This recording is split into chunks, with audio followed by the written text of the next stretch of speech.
बिस्मिल्लाहिर्रहमानिर्रहीम नहमदुहु व नसल्ली अला रसूलिल करीम व अम्मा बाद फ़ऊज़ु बिल्लाहि मिनश शैतानिर रजीम बिस्मिल्लाहिर्रहमानिर्रहीम।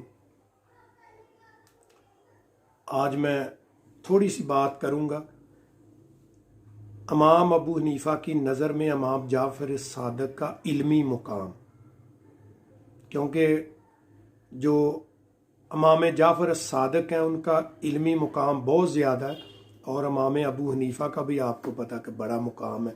तो इमाम अबू हनीफ़ा भी इनके शागिर्द हैं। इमाम अबू हनीफ़ा जो है वो नबी पाक सरकार की एक हदीस है कि आपने हज़रत सुलेमान फ़ारसी रज़ी अल्लाह ताला की कंधे पे हाथ रख के कहा था कि इसकी नस्ल से एक ऐसा शख्स पैदा होगा जो अगर इल्म सुरैया की बुलंदियों पर भी होगा तो वो ले आएगा, यानी बहुत बड़ा अजीम आलम होगा। तो मुहद्दिसीन ने जो उसको आगे बताया कि ये जो हज़रत सुलेमान फ़ारसी रज़ी अल्लाह ताला के बारे में खुशखबरी दी थी वो सैयदना इमाम अबू हनीफ़ा है, इमाम आज़म है।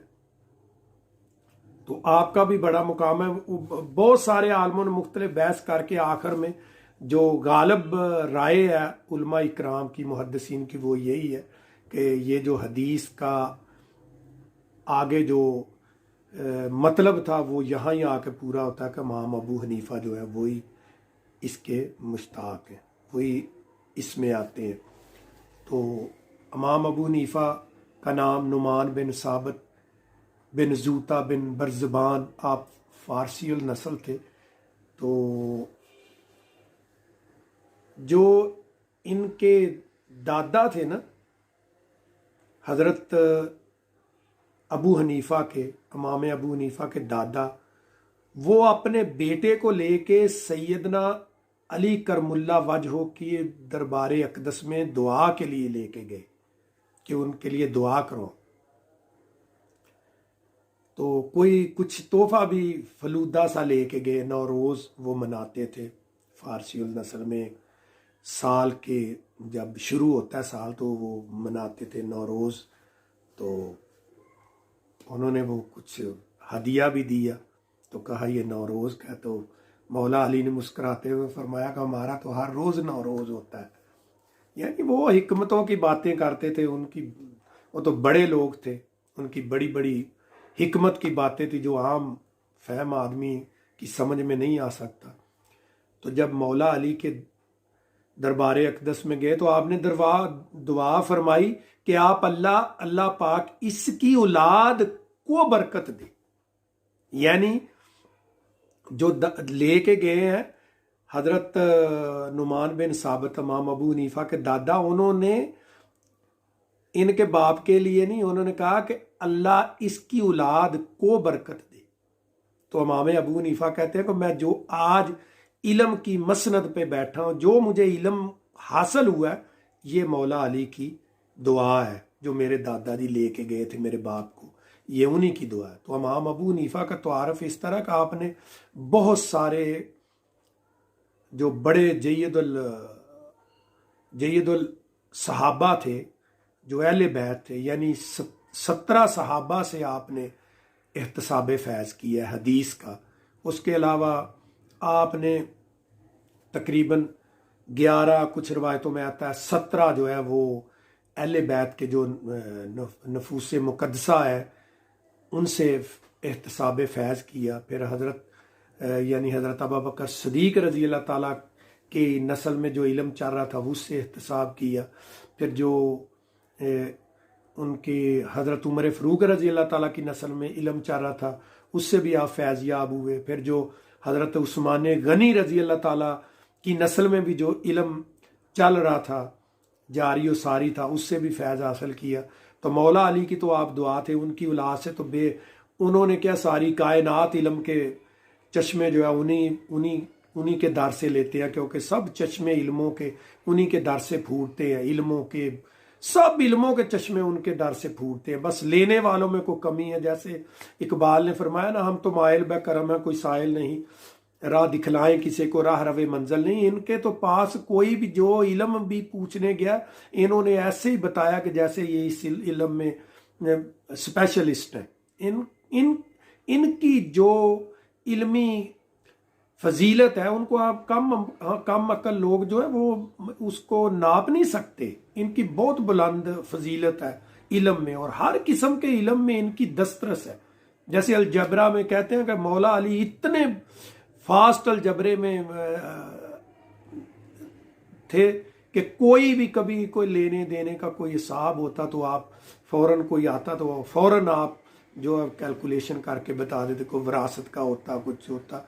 तो ऐसे सारे फैज़ नबी मुकर्रम सरकार दो आलम से फूटे हैं। आगे ये उनका घराना है, सबको बहुत कुछ मिला है। हर इल्म की बोहतात है, सखावत है, अनायत है, इल्म है, फजीलत है, शुजात है, अदालत है, हिकमत है।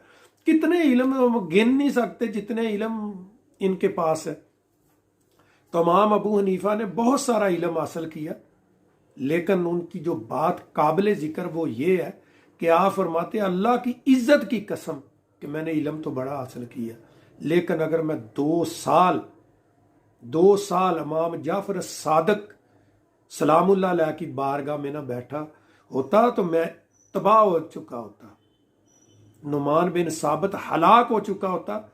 उसे इल्म की वो दस्तरस ना मिलती, इल्म की वो हिकमतें ना खुलती जो इनके पास बैठने से करम भी हुआ और पढ़ने का भी शर्फ मिला। तो मैं उनसे बहुत कुछ सीखा है। यानी सीखना क्या, सारी कायनात का इल्म नबी पाक से फूटा है। वो काफिर के पास आ जाओ या मुसलमान के पास हो, वो मानने वाले के पास हो या ना मानने वाले के पास हो, सारा फूटा इल्म तो नबी मुकर्रम से है। क्योंकि अल्लाह पाक ने फरमाया कि नबी पाक सरकार मेरे हबीबुल्लाह है। तो कोई भी आदमी अपने प्यारे से कोई चीज़ अपनी छुपाता नहीं। तो अल्लाह पाक ने तो फरमाया सब चीज़ें मैंने अपने प्यारे हबीब को अता की हैं। तो नबी पाक सरकार ने फरमाया काना कासिम वल्ला युती अल्लाह, सब खजाने अल्लाह पाक अता करता है और मैं बांटता हूँ। मेरा काम इतना है कि मैं सिर्फ खजाने जो बांटता। तो बात लंबी हो जाए कि मैं शार्ट करता हूँ। तमाम अबू हनीफा कहते हैं अगर मैं 2 साल इमाम जाफर सादक के पास ना बैठा होता तो मैं हलाक हो चुका होता। तो उनका ये उनका कहना बहुत बड़ी सनद है इमाम जाफर सादक के लिए। वो वैसे भी उनको सनदों की क्या ज़रूरत है, वो तो बड़े लोग हैं।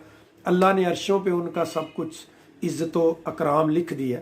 तो वो कहते हैं कि एक दफ़ा जो खलीफा वक्त था उसने कहा कि इनकी इज्जत बहुत हो रही है, तो मैं ऐसे करो कि कोई मुश्किल तरीन सवाल लेके और ताकि इन पे सवालों की बुछाड़ कर दी जाए और ये सवालों के जवाब ना दे पाए। फिर नाउज बिल्ला नाउज बिल्ला नाउज बिल्ला ऐसा तो होने वाला नहीं, उनकी इज्जत में कोई यानी गड़बड़ करेंगे। तो इमाम अबू हनीफा रहमतुल्लाह फरमाते हैं कि वह नबी की आल औलाद है, उनके लिए ये सवालो जवाब कोई चीज़ नहीं है। अल्लाह पाक ने उनके खून में असर रखा है कि तुम दुनिया कायनात का कोई सवाल अर्श से फर्श तक कोई लेके आ जाओ, उनके लिए तो मुश्किल का लफ्ज़ ही नहीं है। इल्म उनकी विरासत है। उनके बाबा जान नबी मुकर्रम सरकार दो आलम सब इल्मों से मुज़य्यन है, उनके खून में ये सब अल्लाह पाक ने अनायत फरमा दिए।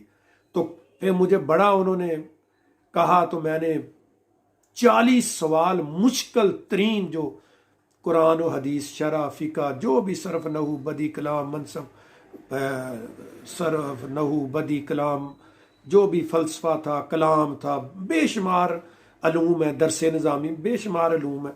तो मैंने मुश्किल तरीन 40 सवाल जो निकाल के ले आया।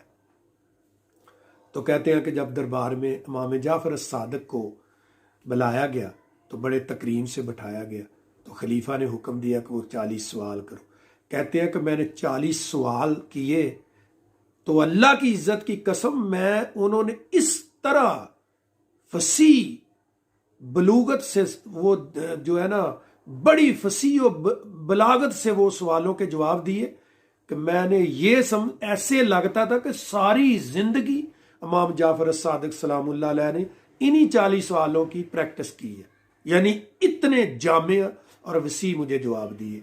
तो मैं फिर पहले खलीफा को कहा कि मैंने तो पहले ही कहा है कि ये नबी की आल औलाद है, ऐसी बात ना करो। कायनात का कोई सवाल ही नहीं है जो इनके सामने आए और सवाल पूरा होने से पहले ये जवाब ना दे दे। मौला अली को देखो, सवाल करने वाला अभी सवाल मुकम्मल नहीं करता और जवाब पहले दे देते हैं।